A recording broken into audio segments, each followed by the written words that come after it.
This show has been made possible with the continued support of the Gaming One affiliates.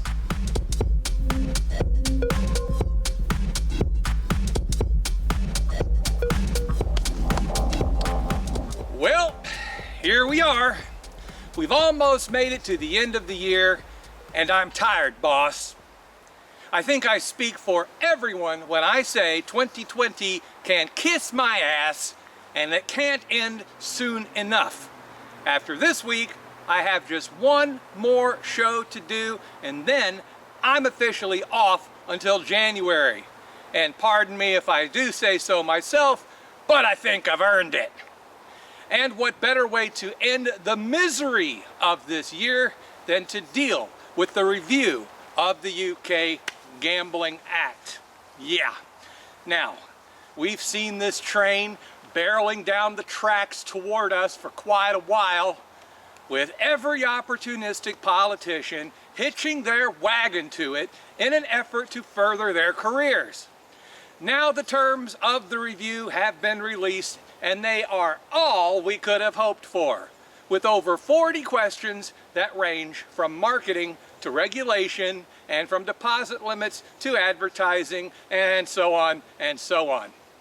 Of course, it all starts with whether or not changes are actually needed.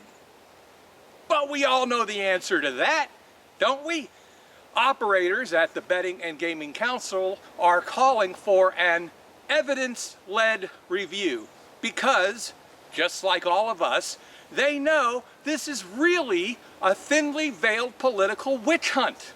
After all, that's why the Peers for Gambling Reform Group is pushing recommendations from a report conducted this summer, a report that they conducted themselves, of course. And all the while, the Gambling Commission sits quietly by, seemingly resigned to their fate, or perhaps praying for mercy from the lunatics in this raving shitstorm. I have absolutely zero doubt that major changes will be implemented for online and land-based gaming, from where games are played to how much players are allowed to spend, from when bonuses are offered to what adverts can be shown, from who is allowed to play to why we need the Gambling Commission at all. So, pay attention. It's a step-by-step method in the dissemination of an industry, and all for political gain.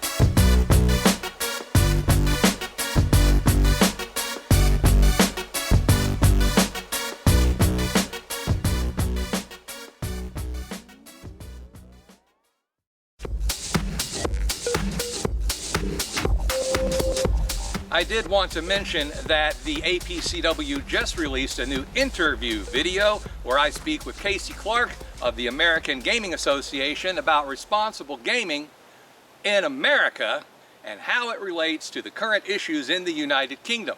The interview was recorded at the ICE show in February, but it's just as relevant today as it ever was back then, if not more so. I held it back until now for a couple of reasons. First, I knew that the Gambling Act review was coming up. And second, with COVID shutting down conferences, I haven't been filming anything new. So I slowed down the release of our materials. You can watch that interview in the APCW section of the GPWA forums or by following the link below this video. Also, the latest edition of the GPWA Times magazine just rolled out digitally, and it's also available in the forums or by following the link below.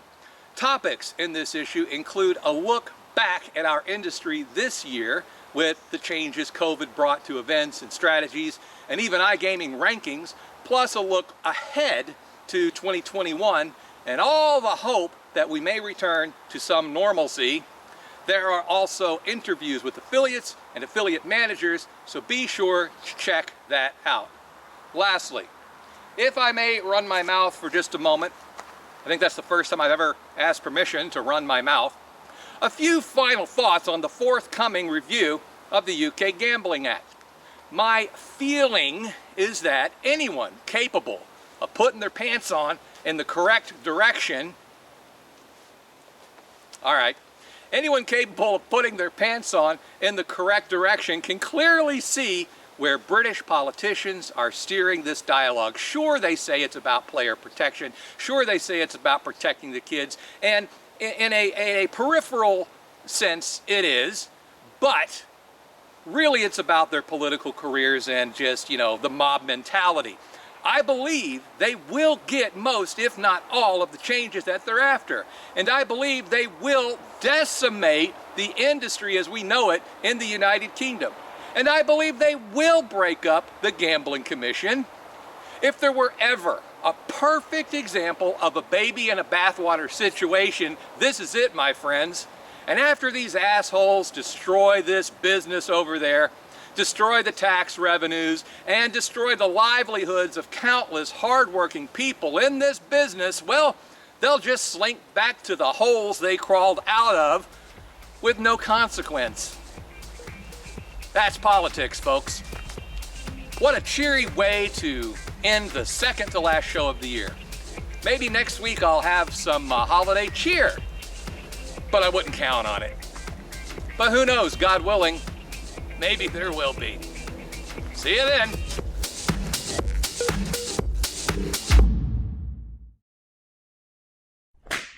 Also, the latest edition of the GPWA Times magazine just rolled out digitally, and it's also just right up my chocolate whiz bang right there, just right in the bunghole. I just messed that all up, and yep, I'm gonna do it again.